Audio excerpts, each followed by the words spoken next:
Глава 156. Кто безумнее? Финал начался. Чу Уфэн, Ло Цзиньши и Е Хэнь, эти три великих гения, сосредоточились на Чутяне. Этот неизвестный юноша не только посмел провоцировать семью Чу, но и не уважал их троих. Что за высокомерный бродяга? Как они могли относиться к нему терпимо? Сначала позаботимся о мыши, прокомментировал Чу Уфэн. А потом будем сражаться друг с другом. Ло Цзиньши сказал: «Мне это по нраву». Е Хэнь холодно произнес: «Обычный бродяга-культиватор посмел свысока смотреть на три великие семьи. Он должен заплатить за свою глупость. В этом мире есть люди, которых тебе не стоит оскорблять. Итак, вы считаете, что раз вы приглашаете меня стать слугой в ваших семьях, то я должен чувствовать себя польщенным и лить слезы благодарности?» На лице Чутяня показалась беспомощность. «Ваши мысли действительно не в порядке. Любой из нас может легко убить тебя. Если мы сохраним тебе жизнь и позволим тебе стать псом нашей семьи, это будет для тебя великим подарком». Ло Цзиньши сердито сказал: «Не будем тратить время. Раз он не уважает нас, его нужно уничтожить». Трое приготовились сделать шаг. Ха-ха. В этот миг раздался дикий хохот. На арену медленно вышел самый молодой участник. Е Хэнь холодно спросил: «Думаешь, это смешно? Просто я не понимаю таких отбросов, как вы. Неужели вы настолько сильны, что можете вести себя так безумно?» Под удивленными взглядами бесчисленных зрителей Фэн Цин Юнь вышел в центр арены. На виду у толпы он сказал нечто очень шокирующее: «Вы обладаете мизерным количеством навыков и считаете себя непобедимыми бойцами центрального города. Просто печальные лягушки на дне колодца». Фэн Цин Юнь словно превратился в другого человека, выражение лица стало непокорным, а излучал он дикое высокомерие. Его синие одежды были неподвижны, однако если присмотреться, можно было заметить много крохотных вихрей, которые окружали Фэн Цин Юня. Ло Цзиньши сердито произнес: «Что ты сказал?» Фэн Цин Юнь, поддерживаемый невидимой силой, медленно взмыл в воздух. «Вы все отбросы, которые лишь лают, словно собаки». Лица трех гениев уродливо искривились, взгляды членов четырех семей стали зловещими. Кроме четырех молодых мастеров, которые не обратили на это внимания. Эти трое были гениями, которые были лишь на толику слабее четырех молодых мастеров, а теперь тот, о котором они никогда не слышали, вел себя так высокомерно и называл их отбросами. Как они могли стерпеть такой тон, Наньгун Юнь тоже выглядела удивленной. Аура Фэн Цин Юня стала еще сильнее, до такой степени, что она не могла определить степень ее силы. Хотя этот парень был высокомерным, нельзя было отрицать, что он намного сильнее, чем они представляли. Фэн Цайда вздохнула. На ее лице проступило какое-то беспомощное выражение. «Вы, трое отбросов, слишком шумно кричали. С меня хватит». Фэн Цин Юнь гордо расхохотался. «Не тратьте мое время, я даю вам шанс, так что подходите все вместе». Все были в шоке, он так высокомерно оскорбил этих трех гениев, бросив им вызов одновременно. Троим, у которых было больше всего шансов выиграть великие игры, лица семьи Чу, семьи Ло и семьи Е были зловещими. Фэн Цин Юнь был сыном мэра, однако поспел вести себя на арене так высокомерно. Скорее всего, он делал это с разрешения мэра, и причиной всему был мэр. Неудивительно, что директор сделал исключение. Это был план семьи Фэн. Фэн Цайда проиграла Наньгун Юнь, так что ее место занимал Фэн Цин Юнь. Толпа не ожидала, что семье Фэн не хватит одной лишь квоты. На самом деле они скрывали тайного гения, который достиг уровня гения в трех семей. Мэр Фэн Юнь Лун был очень доволен результатом. Его сын должен был так поступить, жители центрального государства знали лишь имена четырех молодых мастеров. Будучи сильнейшей семьей, семья Фэн не могла потерять человека, который мог справиться с четырьмя молодыми мастерами. Как мэр бы это вынес? Однако теперь Фэн Цин Юнь был достаточно силен, чтобы сокрушить гениев из трех великих семей. После этого люди поймут, что семья Фэн не уступает четырем молодым мастерам, что их талант превосходит четырех молодых мастеров. И им был сын Фэн Юнь Луна. Какое бессовестное хвастовство. Три гения больше не могли этого выносить, и Чу Фэн сделал ход первым. Его драгоценный меч взмыл в небо, воздух наполнился густой аурой меча. Чу Фэн взлетел и схватил сверкающий меч. Его духовная энергия превратилась в духовный источник в виде фиолетового меча, а силы рекой потекли в драгоценный меч. Тайное искусство духовного меча. Небесный удар. Ужасающая аура, сотрясающая землю, стала еще гуще и достигла пика. Дух, меч и человек слились воедино. Ты посмел так бессовестно хвастаться? Узри яростную мощь меча семьи Чу. Вспыхнувшая ца меча взорвала воздух. На арене появилась глубокая борозда, меч разрезал ее легко, будто бумагу. Затем вся могущественная Ци меча устремилась к Фэн Цин Юню. Небесный удар — самый сильный прием тайного искусства духовного меча. Когда Чутянь, войдя в город, столкнулся с Чу Син Хэ, тот использовал против него такой же прием. Однако даже Чутянь не смог заблокировать его полностью. С того момента, как Чутянь пришел в этот мир, он впервые не смог блокировать атаку того же уровня. Насколько сильным оказался этот прием, было ясно без лишних слов, несмотря на то, что достижения Чу Фэна в тайном искусстве духовного меча семьи Чу не дотягивали до уровня Чу Син Хэ, он все же достиг мира огромного успеха. Этот удар был невероятно мощным, его не могли отбить многие культиваторы третьего уровня пробужденной души. Все думали, как же Фэн Цин Юнь блокирует этот удар.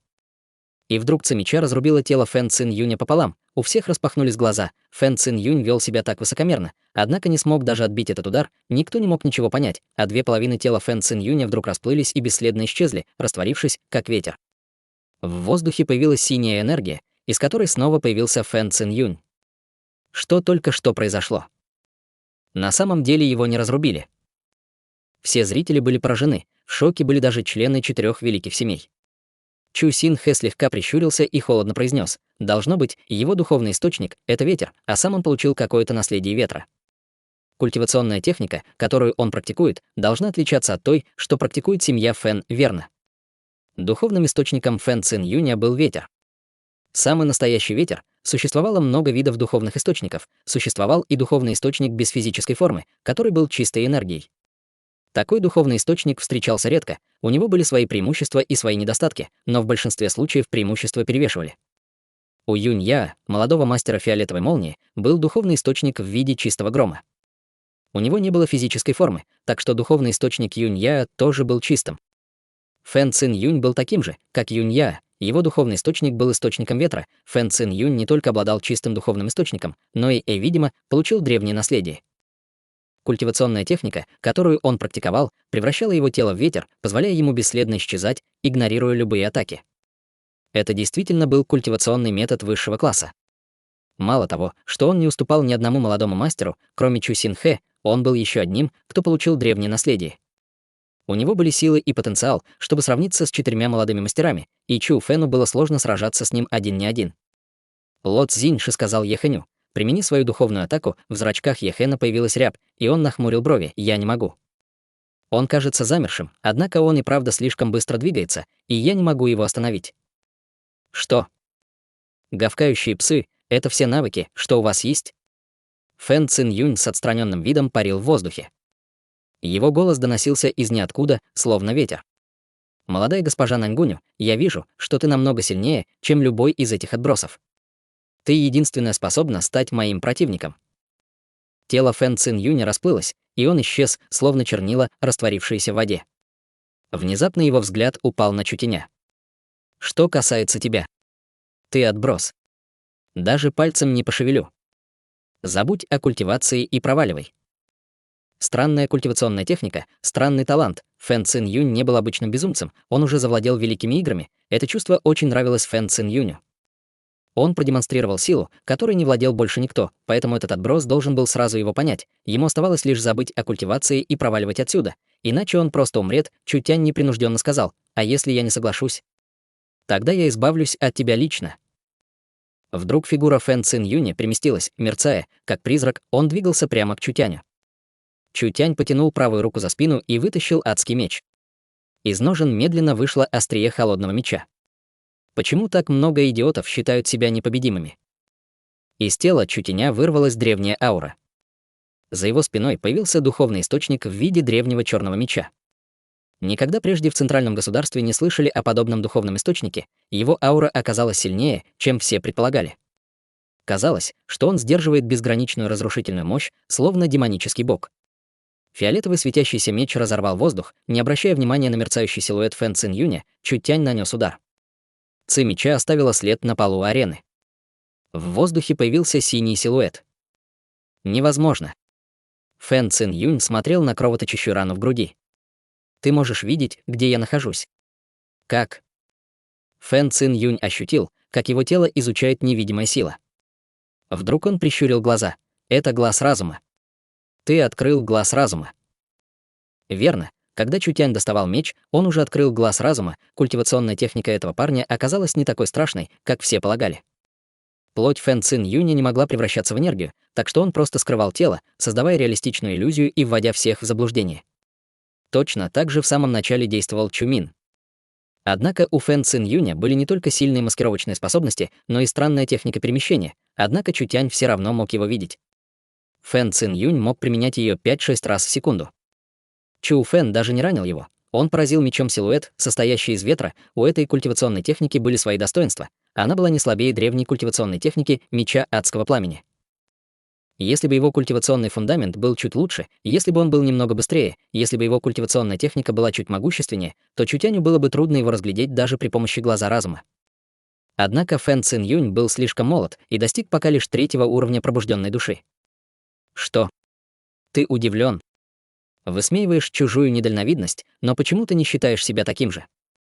Эти слова были для Фэн Цин Юня словно громкая пощечина. Фэн Цин Юнь никогда бы не подумал, что этот парень одолеет культивационную технику, которой он так гордился. Лицо мэра Фэн Юн Луна помрачнело. Это превзошло его ожидания. Откуда этот мальчишка?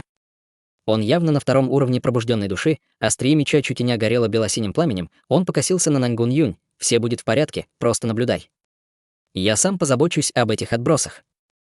Над ареной повисла мертвая тишина. Фэн Цин Юнь оказался достаточно безумным, чтобы сразиться с 3 гениями разом. Этот неизвестный юноша был в разы высокомернее. Он хотел расправиться не только с Чу Уфэнем и остальными, но и с Фэн Цин Юнем. Эта ситуация, этот поворот событий были потрясающие. Разве это было соревнование? Это было самое настоящее испытание для их сердец. Ход великой игры уже превзошел ожидания каждого.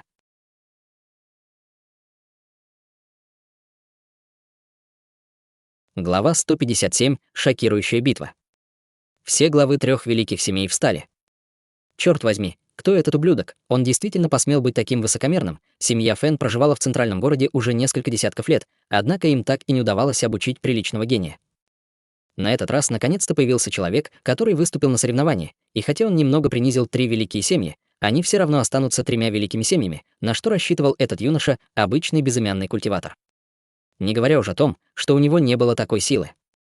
Даже если бы она у него была, то, топча репутацию 3 великих семей, он напрашивался бы на смерть. Конечно же, сильнее всего был разгромлен мэр центрального города, Фэн Юн Лунь. Мэр приложил немало усилий, чтобы подарить сыну Фэн Цин Юню возможность. Он даже использовал статус младшего брата, директора Центральной государственной академии, чтобы изменить правила этого великого события. Когда Фэн Цин Юню исполнилось 10 лет, он приступил к культивации и к 15 годам изучил эту древнюю культивационную технику ветра. В этом году ему было уже 17, и он достиг 3-го уровня пробужденной души. Даже в столице не было талантов, которые могли бы в его годы достигнуть такого уровня. Фэн Цин Юнь мог прорваться на 4-й уровень до того, как ему исполнится 20 лет, и стать могущественным экспертом прославленной души. Сразиться с ним мог лишь Чу Син Хэ. В центральном городе не было никого, кто мог бы сравниться с Фэн Цин Юнем. Великие игры стали этапом, который мэр подготовил для Фэн Цин Юня. Какова же была нынешняя ситуация? На полпути появился этот бродяга, который не только был ровесником Фэн Цин Юня, но и остановил его, обладая более слабым культивационным фундаментом. У него был сильный духовный источник, он открыл глаз разума, о котором мечтали многие культиваторы, его искусство меча не уступало искусству семьи Чу и даже обладало более мощной атакой. Одно его движение шокировало сильнее, чем поведение Фэн Цин Юня. Неужели Фэн Цин Юнь потерял свой шанс? Как мэр мог не разозлиться? Юнь Тяньхэ тоже был потрясен до глубины души, ведь он помог его внуку Юнь Сяо переродиться всего за 3 дня. Его духовный источник был не только сильным, но и обладал древней аурой. Он не уступал духовному источнику Нангун Юнь и мог увеличивать силу атаки.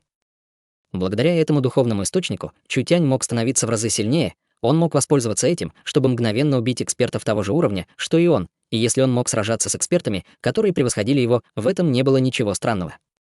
Чу Тянь открыл глаз разума, о котором так мечтают культиваторы. Он мог видеть врага, и это давало ему шанс на легкую победу. Этот юноша действительно был чудесным, лицо Фэн Цин Юня помрачнело, и воздух наполнился кровожадностью. Воздух вокруг него забурлил. «Не думай, что можешь победить меня одним лишь глазом разума. Теперь я покажу тебе свою истинную силу». Когда Фэн Цин Юнь мгновенно исчез, превратившись в синюю энергию, он был похож на каплю чернил, которая упала в воду. К Чу Тяню устремились несколько лезвий ветра.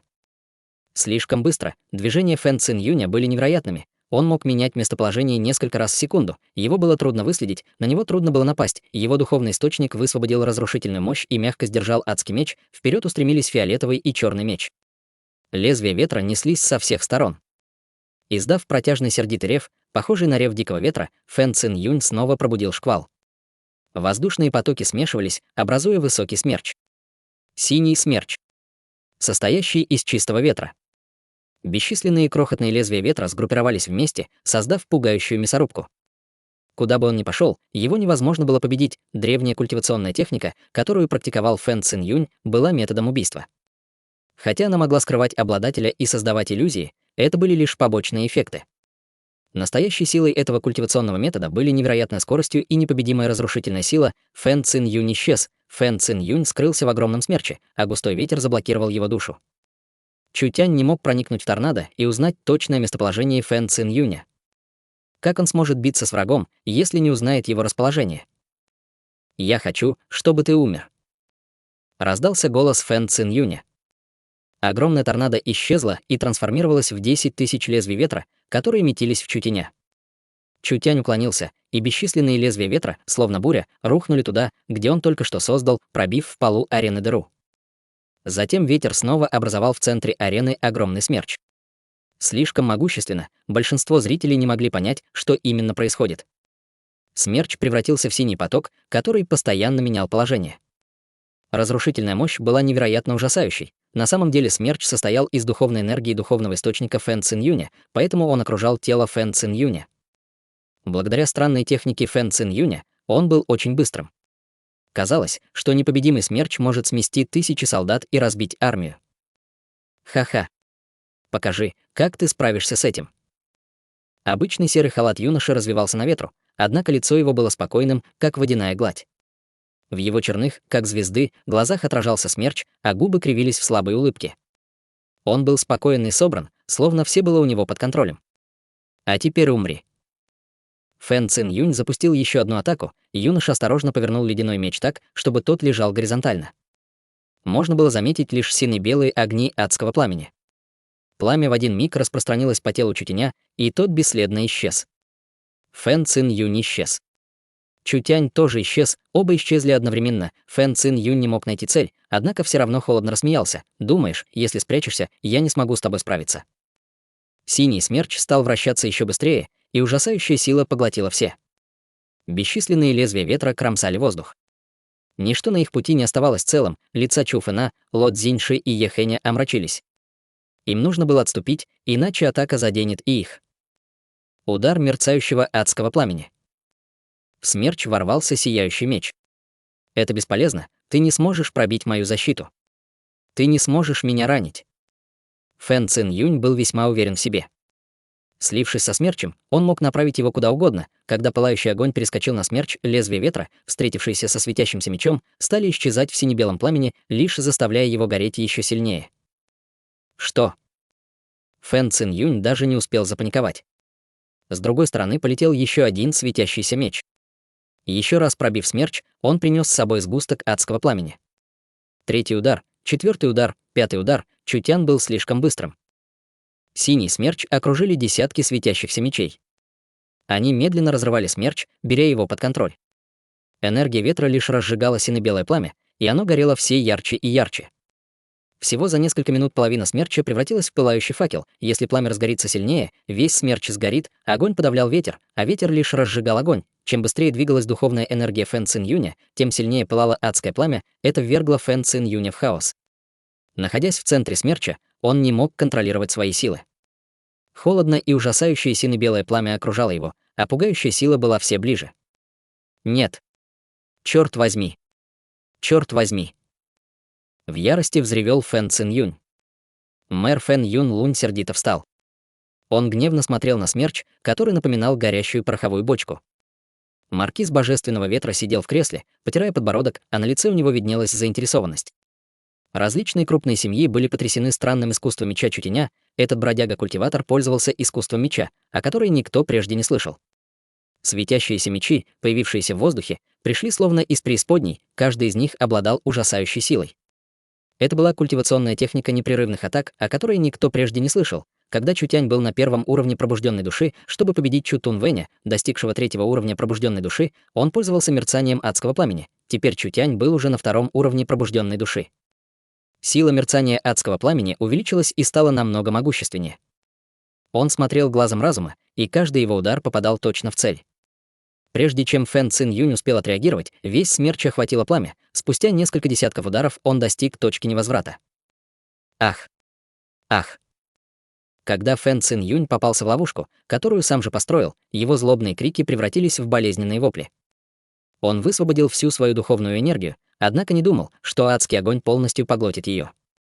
Как он мог быть в безопасности, если его со всех сторон окружил адский огонь? Когда Чу Фэн, Ло Цзиньши и Ехэнь увидели это, их лица стали серьезными, у этого бродяги-культиватора было такое сильное искусство меча, это искусство было совершенно непредсказуемым. Трое задавались вопросом, смогут ли они хотя бы отбить эту атаку.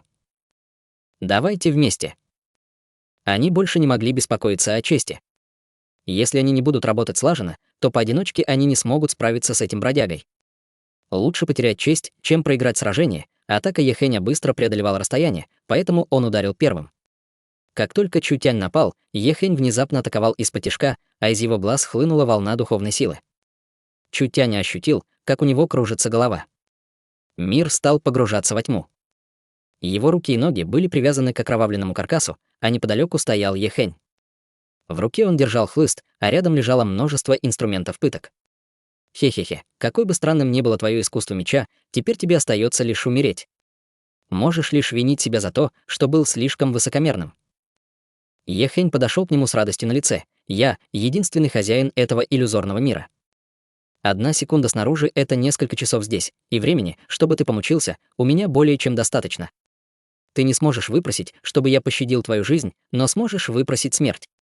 Я сломлю твою душу до конца. Время в духовном мире отличалось от времени реального мира. Человек мог страдать в духовном мире несколько часов, однако в реальном времени могла пройти лишь секунда. Ни одна культивационная техника не могла остановить эту ужасную духовную атаку. Ехэнь особенно этим гордился.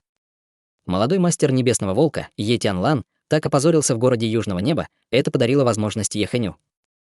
Его талант не мог сравниться с талантом его двоюродного брата Е Тянлана, однако теперь, когда репутация Е Тянлана испортилась, это соревнование могло поднять его на ступень выше, этот культиватор действительно оказался сильным, он победил даже Фэн Цин Юня. Если Ехэнь одним ударом победит этого парня, его репутация взлетит. Он станет важнейшей фигурой в третьем поколении семьи Е, дьявольски усмехнувшись, Ехэнь сказал: «А теперь прими наказание». Эту духовную технику иллюзий, технику низкого класса, можно использовать лишь на деревенщинах, которые толком не видели мира. Оковы, которые сдерживали руки и ноги Чутяня, рассыпались, а окровавленный каркас превратился в прах. Думал, что сможешь со мной справиться. Чутянь приземлился на пол и потянулся всем телом. Хотел применить на мне технику иллюзий. Ты для этого слишком глуп.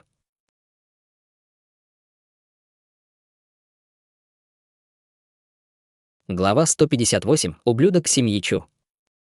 Духовную атаку Ехэня отбили. Как это могло случиться? Овладев этой духовной атакой, Ехэнь никогда прежде не терпел неудач. В стране Южного Лета было лишь несколько редких талантов, и неважно, насколько сильны и глубоки были их техники, а это значило, что сопротивляться им было невозможно.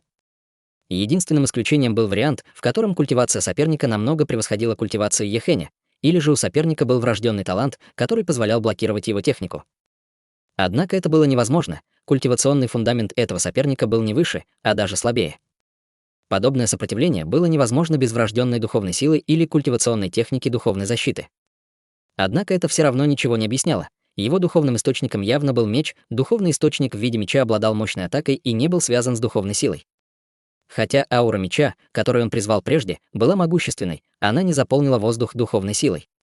Как смог блокировать мои способности?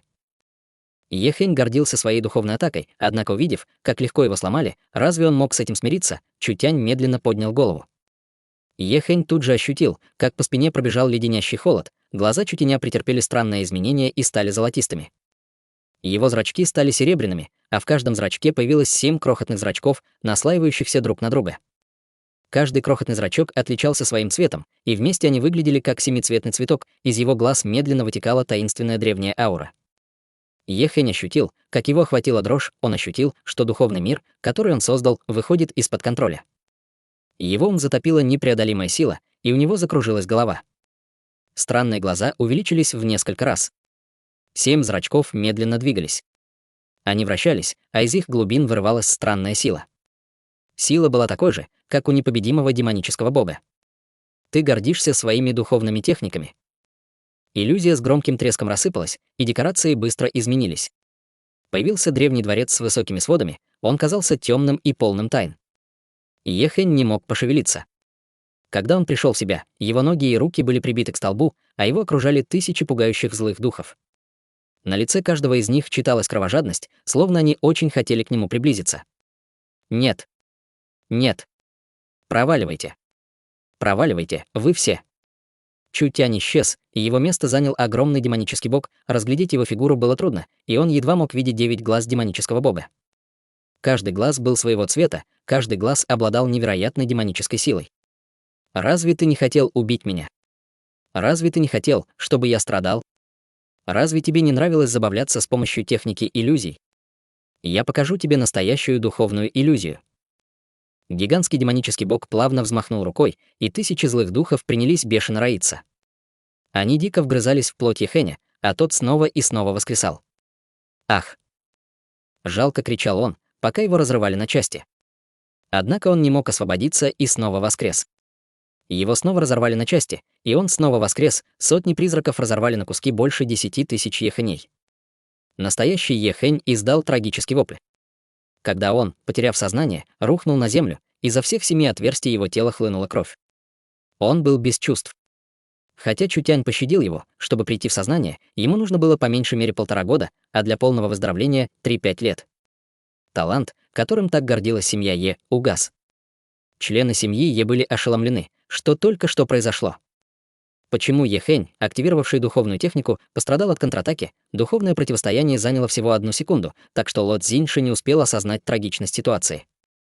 Бросившись вперед, он превратился в золотого льва, а в сторону Чутяня устремились 2 кулака, один в форме тигра, а другой в форме льва. Двойная фаза льва и тигра. Культивационная техника семьи Ло была невероятно могущественной. Даже сильный Чу Уфэн не смел сталкиваться с Ло Цзиньши лицом к лицу, однако Чутянь не уклонялся и даже позволил Ло Цзиньши приблизиться. Отличный шанс. Убей его. Громко восклицали члены семьи Ло. Адский меч Чутяня поглотил часть энергии, и его залила глазурь из звездного света. Дикая сила столкнулась с глазурью из звездного света, и последняя раскололась на части. Однако Чутянь отразил атаку, и ужасающая мощь ударила по Ло Цзиньши. Раздался отчетливый хруст, руки Ло Цзиньши сломались в нескольких местах, и он, отлетев назад, издал жалкий крик. «Ха-ха, ты с твоими жалкими техниками посмел напасть на меня». Лицо Ло Цзиньши покраснело. Он и представить не мог, что его могущественную атаку заблокируют, что она ударит по нему. Не так давно он высокомерно говорил Чутянь, что если тот станет псом семьи Ло, он лично будет руководить его культивацией. Неужели это было возможно? Это было самой настоящей пощечиной. «Проваливай». Чутянь ударил Ло Цзиньши ногой, и тот укатился с арены. Он полностью лишился всей боевой силы. Это привело семью Ло в шок и ярость. Они знали, насколько силен Ло Цзиньши, однако противник не только полностью защитился, но и даже ранил его. Культивационный фундамент Ло Цзиньши был выше, чем у соперника. Более того, Ло Цзиньши был членом семьи Ло, который упорно учился и был намного сильнее экспертов его уровня. Как безымянный деревенщина смог его победить? Тайное искусство духовного меча. Небесный удар. Когда Ехэнь и Ло Цзиньши потерпели поражение, Чу Фэн уже накопил энергию и применил сильнейшую технику тайного искусства духовного меча. Тайное искусство меча семьи Ло считалось сильнейшим искусством центрального государства, а самой сильной техникой этого искусства был небесный удар. У тебя действительно неплохая защита. Но что с того? Нападение Ло Цзиньши уничтожило твою защитную технику, и быстро восстановить ее нельзя. Даже если ты это сделаешь, насколько сильной она будет, мой удар будет подобен шипу. Чутянь осмотрелся глазом разума. Он ясно понимал, что бессмертное звездное тело не сможет блокировать удар Чу Фэна. Чутянь не был дураком, и, естественно, он не желал столкновения. «Восстань!» Он принялся размахивать адским мечом. В небе вращался огненный смерч, из него вырывалась огромная масса сине-белого пламени. Оно походило на красивый фейерверк, который полностью скрылся в лезвии меча. Огонь, парящий в небе, не источал тепла, вместо этого воздух наполнился ледяным холодом. Фэн Цин Юнь, наконец освободившись, без сознания рухнул на землю. Хотя на его теле не было видно ран, призрачный огонь сильно повредил его меридианы и духовный источник. Хотя он не погиб, он был наполовину опустошен. Чу Уфэн нахмурился. Что это за прием? Неважно. Один удар должен убить этого человека. Чу Уфэн, вложив в одну полосу ци меча всю свою энергию, направил ее прямо в Чутяня. Этот удар был гораздо сильнее того, которым он ранил Фэн Цин Юня. Арена дрожала, словно могла рассыпаться на куски. Адский меч Чутяня поглотил огромное количество призрачного огня, поэтому его нынешняя сила не уступала силе Чу Уфэна. Он сделал полшага вперед и исчез. Мерцание призрачного пламени. В небо поднялась гигантская полоса ци меча, которая была в десятки раз сильнее тех, что он создавал раньше. Словно все прежние удары собрались в один удар, трудно представить, насколько пугающим он был. Чу Уфэн впал в панику. Он не видел такого сильного меча ни у кого, кроме своего брата Чу Синхэ. В небе вспыхнули два невероятно сильных меча, пылающее сияние меча полностью испепелило ци небесного удара и, наконец, ударило в тело Чу Уфэна. Когда Чу Уфэн, издав жалкий крик, отлетел с арены на десятки метров, треснул даже его духовный источник. Чу Уфэн, Ло Цзиньши, Е Хэнь и Фэн Цин Юнь. 4 гения. Все они были побеждены. Более того, это было полное поражение. Чутянь не просто победил их по очереди, каждому из них он нанес тяжелые ранения, а одного из них даже лишил половины сил. Они не могли восстановиться за короткий промежуток времени, и вернуться в прежнее состояние им было уже невозможно. Кто еще? Чутянь стоял на грязной арене. Его ослепительное сияние, словно новорожденное солнце, жгло всем глаза. Чушаньхе встал и сердито крикнул: «Кто ты такой?» «Ха-ха, ха-ха. Хочешь узнать? Тогда я скажу тебе». Внешний вид Чутяня изменился, и он вернулся к своему истинному облику. На арене с гордостью стояла новорожденная восходящая звезда. Стоя на арене, он громко провозгласил: «Здесь ваш мастер Чутянь». Чутянь. Это был Чутянь, этим неизвестным юношей был Чутянь, тот, кто покинул семью Чу, тот, кого выслеживала семья Чу, кого семья Чу пыталась убить, и юноша, на которого никто не обратил внимания, оказался человеком, который добился в городе Южного Неба невероятного роста, Чутянем, ублюдком семьи Чу, который даже не имел права носить их фамилию, ублюдок. Что за злая шутка? Ублюдок семьи Чу отбил меч Чу Синхэ и одним ударом разрушил репутацию Чу Синхэ. Ублюдок семьи Чу всколыхнул великие игры центрального государства. Он отшвырнул прочь 3 гениев из семьи Чу, семьи Ло и семьи Е. Ублюдок семьи Чу схлестнулся с Фэн Цин Юнем, который мог одолеть даже Чу Синхэ, и без проблем победил его. Тот, кто мог сиять наравне с Чу Синхэ, оказался ублюдком семьи Чу. Этот факт обладал разрушительной силой. Члены семьи Чу сели обратно на свое место, у всех были бледные лица. Какой позор! Верно. Это я. Громко кричал Чутянь, стоя на арене. Здесь я, Чутянь. 3 великие семья чувствовали себя так, словно им нанесли десятки ударов, от которых их лица распухли. Этот юноша, которого они отчаянно хотели убить, не только остался невредимым, но и победил гениев, которыми они гордились больше всего. Его дебют на арене центрального государства был прекрасным и шокирующим, их свет ослепил его. Это был результат, которого так желал Чутянь, самый сенсационный способ, чтобы торговое чудо ворвалось на арену центрального государства. Он дал всем результат, которого они так желали.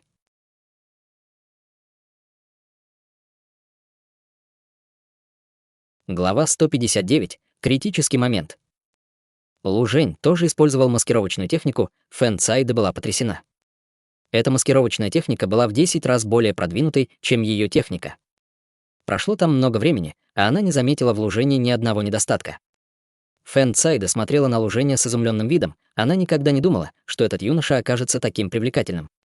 Он принял посредственную внешность, чтобы стать поросенком, который сожрет тигров. Он действительно злодей. Чутянь. Глаза отца и сына Е Уда налились кровью.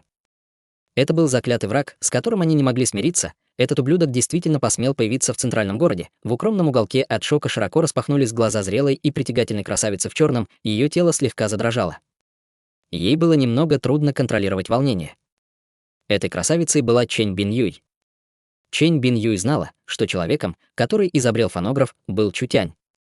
Это означало, что никакого старшего не было, а все эти шедевры принадлежали этому чудовищному юноше. Пока Чутянь был в зале Цилинь, она даже несколько раз его видела, этот эксперт все время был рядом с ней. Чэнь Бин Юй была маньяком в отношении боевых искусств, ее взгляд был ненормальным. Для поклонения не существовало возрастных барьеров, и она мечтала о том, чтобы ее обучал эксперт. Черт побери. Этот мир действительно сошел с ума. Юнь Сяо был потрясен, он волновался так, словно не верил своим глазам. Босс на самом деле Чутянь. А важнее всего, что он еще красивее меня. Юнь Я тоже потеряла дар речи. Он был настолько талантливым, неудивительно, что он заставил такую гордячку, как Наньгун Юнь, подчиняться его приказам. Личность чудесного чутеня из города Южного Неба легко все объясняла. Юнь Тяньхэ выглядел так, словно только этого и ожидал. Прежде чем Чутянь основал зал Цилинь, Юнь Тяньхэ успел изучить личность Лужэня. Хотя он не был уверен на 100%, у него оставалось еще 80%, чтобы этот юноша по имени Лужэнь был чутянем из города Южного Неба. Значит, на самом деле он был чутянем. Неудивительно, что он был таким сильным. Вычеркнув из своего рода такого человека, семья Чу проявили настоящую слепоту. Жители центрального государства разразились громкими обсуждениями. Прежде Чутянь не решался брать в этом городе инициативу в свои руки, однако его предыдущие действия создали ему репутацию во всем центральном городе. Люди слышали о нем и прежде, однако никто не видел его. Юноша впервые показался перед всеми. Долгое время 3 великие семьи изо всех сил пытались опорочить Чутяня. Слухи и газеты центрального государства выражали лишь плохое мнение о Чутяне. Теперь, когда Чутянь таким шокирующим образом вышел на арену, он мгновенно смыл с себя грязь, которой его облили 3 великие семьи. Чутянь стоял на арене, не обращая внимания на бледные лица 3 великих семей. Он громко провозгласил: «Я, Чутянь, президент торгового чуда. Сегодня я официально объявляю, что торговое чудо прибудет и в столицу». Компания, которой под силу было создавать бесчисленные чудеса, наконец дошла до столицы. За 2 недели, что Чутянь провел в центральном городе, Тяньчэнь Коммерс тайно построили магнитную звуковую вышку. Все было готово, и различные материалы, и диаграмма. Кроме того, Чутянь покорил Юнь Тяньхэ и влияние семьи Юнь. Он даже победил Чэнь Бин Юй и создал торговому чудо защитный зонт. Чутянь пришел, однако на этот раз никто не заметил его. Он провернул дела под носом у 3 великих семей, и когда они наконец заметили, что происходит, торговое чудо уже подготовило все, чтобы войти в центральный город. Чутянь вступил в великие игры и привлек всеобщее внимание не только ради того, чтобы влепить пощечину 3 великим семьям, но и распространить новости о торговом чуде там, где на них все обратят внимание. Он хотел привлечь внимание, чтобы в будущем, когда торговое чудо будет выпускать новую продукцию, популярность стала неизбежной, он сделал это, пока влияние было слабым, однако оно раскрылось на арене центрального города и вызвало бурный шторм. Чудовище. Сердито встал мэр. Центральное государство — не то место, где ты можешь действовать так беззаконно. Чутянь стоял, выпрямив спину, и не демонстрировал ни высокомерия, ни смирения. Интересно, что из моих поступков так разозлило мэра? Что ты сделал? У тебя еще есть смелость спрашивать, что ты сделал? План мэра вославить на арене имя семьи Фэн полностью превратился в шоу Чутяня. Фэн Цин Юнь был тяжело ранен, и предсказать его будущее было трудно. Разве мог мэр не рассвирепеть? Мэр хотел порубить его на куски. Господин мэр. Встал глава семьи Чу, Чу Шаньхэ, и вдруг в воздух выплеснулось мощное давление. Казалось, что мир рушится, а солнце и луна исчезли. Тот факт, что Чу Шаньхэ смог стать главой семьи Чу, означал, что он был не простым человеком, он был способен испускать такое мощное давление, даже не призывая духовный источник, и этого было достаточно, чтобы понять, что он эксперт, достигший как минимум 4-го уровня пробужденной души и достигший царства прославленной души. Возможно, он был на 5-м или 6-м уровне и был близок к царству истинной души. Этот ребенок — предатель семьи Чу. Он предал свою семью и украл наши секреты. Он заслуживает того, чтобы его порубили на куски. Голос Чу Шаньхэ был очень суровым, а его холодные глаза смотрели на Чутяня. Затем он сложил ладони и обратился к мэру. «Семья Чу позаботится о нем, надеюсь, мэр не возражает». Мэр сел на место и со зловещим видом сказал: «Это дело семьи Чу, поэтому я не буду вмешиваться». О семье Чу и говорить нечего. Громко рассмеялся Чутянь. «Семья Чу бросила меня, как я мог их предать? Что касается мэра, то ты недальновидный и узкомыслящий, как ты можешь занимать пост мэра? Будет лучше, если ты как можно скорее сбежишь». Лицо мэра побледнело. Все вдохнули холодный воздух, все слышали, каким диким был Чутянь в городе Южного Неба, однако не верили в это до конца. Увидев его сегодня, они поняли, что это правда. Семья Фэн жила в центральном городе недолго, однако уважать их должны были даже 4 великих семьи. Чутянь фактически оскорбил Фэн Юн Луна. Каким человеком был Фэн Юн Лун? Он был мэром центрального города, Фэн Юнлун был единственным из всего центрального государства, кто подходил на эту должность. Чутянь был просто сопляком, однако посмел оскорбить лорда десятков тысяч городов. Одного этого поступка было достаточно, чтобы поднять в центральном городе большой переполох. Злодей. Прекрати свои безумства. Чу Шаньхэ взлетел в воздух, и подавляющая аура тут же врезалась в землю. Аура накрыла всю арену, пробив в ней глубокую дыру. Меч, скалы и реки. Чу Шаньхэ воздел руки к небу, и вверх взлетела белая духовная энергия, которая неожиданно образовала гигантский меч. В одной стороне меча отражалась скала, а в другой — река. Казалось, что давление объяло весь мир. Это был духовный источник главы семьи Чу, меч, скалы и реки, меч, полный скал и рек, самая сильная семья центрального государства оправдывала свой статус, культивационный фундамент Чу Шаньхэ был близок к царству истинной души, поэтому Чутянь, достигший царства пустой души, не мог ему сопротивляться. Если этот меч настигнет Чутяня, тот умрет, не оставив и следа. С точки зрения культивационных фундаментов это был нескромный разрыв, это была пропасть, которую невозможно было преодолеть. «Хватит!» Раздался вдруг старческий голос, и небо почернело. Воздух заполнили бесчисленные грозовые облака, взявшиеся из ниоткуда. Всего через 3 секунды небо полностью покрылось толстым слоем туч, несколько молний вырвались из туч и рухнули на духовный источник Чу Шаньхэ. Мощь грома полностью уничтожила меч, скалы и реки. В небе парил старик с белой бородой и белыми волосами, окруженный грозовыми тучами. Вокруг его тела сияли молнии, придавая ему вид легендарного бога грома, который умело управляет молниями. Духовный источник в виде грозового облака — это действительно Юнь Тяньхэ. Глаза жителей центрального города широко распахнулись. Духовные источники семьи Юнь были атрибутами грома, а Юнь Тяньхэ обладал грозовым облаком, которое позволяло ему вызывать из воздуха грозовые тучи и использовать для атаки силу молний. Страшнее всего было то, что Юнь Тяньхэ, создавая грозовые тучи, ни на что не опирался, а использовал энергию своего тела. Его культивация была близка к царству истинной души. «Старый бессмертный дурак!» Сердито крикнул Чу Шаньхэ. «Ты посмел остановить меня!» Юнь Тяньхэ был на поколение старше Чу Шаньхэ и уже должен был уйти в отставку и передать кому-нибудь должность главы семьи. Уйти в отставку ему не позволяла лишь ситуация в семье Чу. Вот почему этот столетний человек до сих пор был главой семьи, а это значило, что его силы были гораздо выше. Юнь Тяньхэ взмахнул рукой, и небо заполонили молнии. Ужасающее давление заставило Чу Шаньхэ на несколько шагов отступить. Обычно он был очень добр к нему, однако сейчас казался величественным богом. Если хочешь пойти против него, тебе придется перешагнуть через меня. Бессмертный старый дурак, ты пользуешься силой, чтобы запугивать других. Я тебе покажу. В другой стороне появилась жестокая аура, это появился еще один глава семьи. Призвав кровавый духовный источник, он превратился в двухголового волка. Это был Еуда, глава семьи Е. Из всех, кто здесь находился, сильнее всего Чутяня хотел убить не Чу Шаньхэ, а скорее Еуда. У Чутяня с семьей Е была непростительная вражда. Разве не из-за Чутяня кавалерия семьи Е потерпела поражение? Это дело семьи Чу, поэтому старик Юнь не должен так волноваться. Даже Ло Лянчен, глава семьи Ло, сделал свой ход, все ошеломленно наблюдали за ними.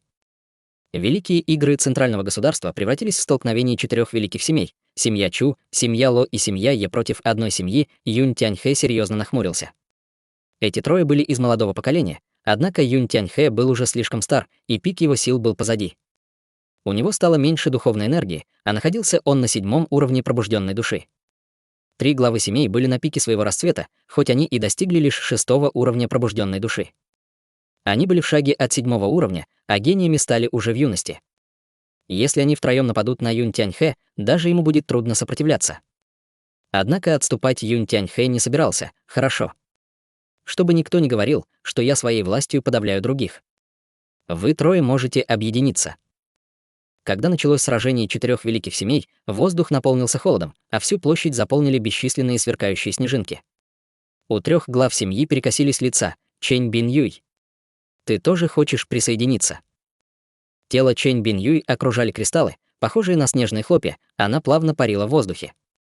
Она стояла за спинами у глав 3 семей и готовилась напасть на них вместе с Юнь Тяньхэ, давить кого-то числом. Я не могу стоять и смотреть на это. Мэр и директор больше не могли этого вынести. Достаточно. Правила уже есть. Оба спрыгнули на высокую арену, словно хотели участвовать. Это конец, все кончено, Когда жители города увидели это, их переполнил страх. Если это сражение начнется, то в нем будут участвовать все высшие силы центрального государства. Вне зависимости от результатов, это станет катастрофой для центрального города, главы семей и мэр рассвирепели. Они хотели убить Чутяня любой ценой. Чутянь действительно оказался пороховой бочкой, он создал эту проблему одним своим появлением. Главы 4 великих семей, Академия и семья Фэн, все эти силы сражались одновременно. Это сражение можно было считать беспрецедентным.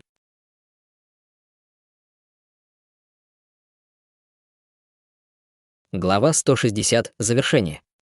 Чу Шаньхэ, Еу Да, Ло Лянчен, Юнь Тяньхэ, братья мэры и Чэнь Бин Юй все один были в центральном городе влиятельными лицами высшего класса. Если они начнут сражаться, последствия будут невообразимыми. Мало того, что будет уничтожена арена Великих Игр, не повезет сбежать даже зрителями. Когда начало ожесточенного столкновения было уже близко, стойте. Прозвучал тихий голос. Вы сражаетесь прямо на глазах у маркиза. Неужели я больше для вас ничего не значу? Произнес маркиз Божественного Ветра. Его тело, словно потеряв тяжесть, медленно плыло по воздуху. Его аура выглядела не очень сильной, однако люди не могли перед ней устоять. Маркиз Божественного Ветра казался безобидным, однако он получил титул маркиза после участия в войне с духовными зверями. Пролетая над полем сражения, он убивал бесчисленных врагов, несколько лет он купался в крови. Слыша его имя, ожесточенные звери теряли мужество. Он явно был очень безжалостным человеком. Как только появился маркиз Божественного Ветра, у всех ослабла аура. Уродливо искривившись, Чу Шаньхэ спросил: «Значит, маркиз тоже вмешивается в дела моей семьи?» Маркиз Божественного Ветра мягко сказал: «Меня не волнует проблема семьи Чу, однако Чутянь вылечил заблокированный меридиан моей Цайды, поэтому я перед ним в огромном долгу. Заблокированный меридиан Фэн Цайды излечил Чутянь, лица глав семьи уродливо искривились. Неудивительно, что маркиз Божественного Ветра прибыл в город Южного Неба, чтобы помочь Чутянь. Пока здесь маркиз Божественного Ветра, он не мог ничего поделать. Мэр должен вести себя как мэр и обладать духом мэра», упрекнул маркиз Божественного Ветра Фэн Юн Луна. «Думаешь, мы должны сквозь пальцы смотреть на высокомерие Фэн Цин Юня, не позволяя Чутяню сиять? Проигравший должен принимать случившееся. В семье Фэн нет людей, которые не могут смириться с поражением». Мэр сжал кулаки. Он был недоволен. «Все вы обладаете статусом, а действуете так мелко, вы смутили даже меня. Если гниют лидеры, то и потомки не будут добродетельными. Неудивительно, что вы воспитали своих потомков такими высокомерными. Так легко калечить, захватывать в рабство и убивать. Люди, заботящиеся лишь о силе своей семьи, не дают процветать королевству. Подводя итог, скажу, не пытайтесь убить Чутяня, как только видите его. Это и есть подлинный боевой дух. Мы запомним урок маркиза». Чу Шаньхэ и остальным пришлось признать поражение. Теперь они могли лишь удалиться. Маркиз Божественного Ветра посмотрел на Чутяня, в его взгляде мелькнула благодарность. «Юноша, твой прогресс даже удивил меня, я действительно не ошибся. Надеюсь, ты сохранишь его и однажды станешь столпом страны Южного Лета». Если бы не маркиз Божественного Ветра, сегодняшняя проблема не разрешилась бы. Чутянь с благодарностью пожал его руки. «Огромное спасибо. Великие игры продолжатся». Маркиз Божественного Ветра взмахнул рукавом и вернулся на свое место. Другим оставалось лишь отдать ему почтение, хоть они и заняли свои места с мрачными лицами. Хотя неприятности остались позади, великие игры еще не закончились. На сцене остались лишь Чутянь и Наньгун Юнь. «Босс, ты действительно силен, у меня нет возможности выиграть». На лице Наньгун Юнь виднелся взбудораженный взгляд. «Но мы никогда прежде не сражались, как насчет сегодняшней возможности? Как насчет того, чтобы сравнить показатели?» Искривив губы в насмешливой улыбке, Чутянь сказал: «Помнится, одна прекрасная женщина собиралась сбить меня с ног. Я так беспокоился, что не мог уснуть, и каков результат? Я раскрыл лишь часть своих сил, а она уже покорилась. Черт побери. Боюсь, ты слишком слаб. Посмотри на это». Наньгун Юнь подпрыгнула, подогнув стройные ноги, и красная духовная энергия отправила в небо огненного феникса, который издал отчетливый крик. Внезапно раскрылась мощь божественного зверя. Кулаки Наньгун Юнь покрылись огнем, и она ударила Чутяня 4-5 раз. Духовный источник божественного класса обладал способностями к усилению, и Наньгун Юнь могла увеличить свою силу в несколько раз. Хотя она еще не достигла 3-го уровня пробужденной души, ее атаки все равно могли прорвать защиту 3-го уровня пробужденной души. Хороший ход. Адский меч Чутяня воспламенился огнем, и он начал посылать светящиеся мечи, каждый из которых блокировал одну атаку Наньгун Юнь. Каждый раз, когда кулак Нангун Юнь врезался в лезвие меча, большая часть энергии поглощалась им, однако малая часть попала в тело Чутяня. Мощь огненного феникса была слишком жестокой. Ее не могло сжечь даже мерцание адского пламени. Не раздумывая, Чутянь мгновенно активировал бессмертное звездное тело. Высвободив меч демонического бога, он влил в меч, который держал в руке, еще больше мощи, в несколько раз увеличив свою силу. Мерцающее адское пламя. Пылающий меч с ужасающей скоростью летел к Нангун Юнь. Нангун Юнь уже знала, что Чутянь владеет очень мощным искусством меча, поэтому тоже активировала бессмертное звездное тело. Пока сила огненного феникса достигала пика, ее с ног до головы покрыло золотое пламя. Это пламя плясало на бессмертном звездном теле, создавая еще один защитный слой. Ламай. Нангун Юнь ударила по светящемуся мечу и услышала металлический звон. Мерцание адского пламени рассеялось, однако сине-белые огни рассыпались вокруг Нангун Юнь. Смертельным было не только мерцание адского пламени, но и адское пламя, которое оно несло. Оно не только ослабляло любую защитную технику, но и наносило серьезный ущерб организму человека. Нангун Юнь поняла, насколько силен адский меч. Этот меч не восстановился до пика своих сил, однако уже был опаснее, чем меч божественного ветра в руках Фэн Цайды, поэтому Нангун Юнь хорошо подготовилась. Мало того, что у нее было бессмертное звездное тело, она еще и покрыла себя пламенем огненного феникса. Огненный феникс был очень сильным, и его не могло сжечь даже адское пламя. Благодаря этой особой защите Нангун Юнь легко могла отбить мерцание адского пламени. «Ха-ха! Твой меч не одолеет меня!» Дико расхохоталась она, заблокировав удар меча.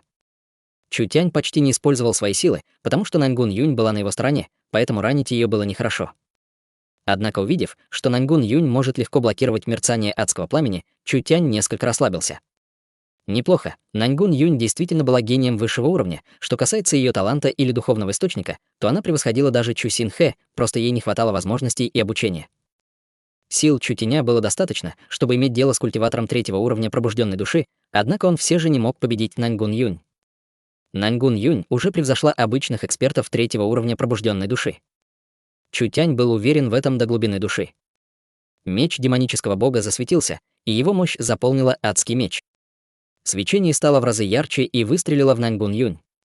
Нангун Юнь выбросила перед собой скрещенные руки, охваченные огнем, чтобы отбить удар. Пламя разбросало во все стороны звездный свет, окружающий Нангун Юнь разбился, и она отлетела на несколько метров назад, почти покинув арену. Чутянь размахивал мечом, а пламя в воздухе стало образовывать меч. Меч, который изначально был трехфутовым, превратился в гигантский трехметровый пылающий меч. Свирепость адского пламени. Достигнув царства малого успеха, можно было применять мерцание адского пламени. Преодолев это царство, можно было применять свирепость адского пламени. Свирепость адского пламени была намного быстрее и сильнее, чем мерцание адского пламени. Единственным недостатком было то, что свирепость адского пламени отнимала больше времени для подзарядки. Культивируя меч адского пламени, Чутянь внес в технику несколько оптимизаций. Чутянь внедрил этап подзарядки в мерцание адского пламени. Решим сражение одним столкновением. Громко взревела Нангун Юнь, и огненный феникс превратился в море золотого пламени. Оно образовало гигантскую золотую птицу. Это был новый прием Нангун Юнь. Вдохновившись великим писанием Нирваны, она соединила его с искусством пылающих небес семьи Нангун и создала этот секретный прием. Хотя она еще не назвала его название, в его мощи не оставалось никаких сомнений. Чутянь снова исчез, отправив в направлении золотой пылающей птицы гигантский пылающий меч. Когда они столкнулись, арену накрыл взрыв, а белосинее пламя смешалось с красно-золотым пламенем, превратившись в огромное грибообразное облако. Такая сила, все были полностью шокированы. Неудивительно, что Фэн Цин Юнь проиграл. Даже если бы Чутян не участвовал в сражении, не было никаких гарантий, что Фэн Цин Юнь победит Нангун Юнь. Атака Нангун Юнь охватывала большой диапазон и обладала ужасающей силой. Фэн Цин Юнь не смог бы уклониться от нее, даже применив технику иллюзии и технику перемещения. Меч Чутяня расколол пламя.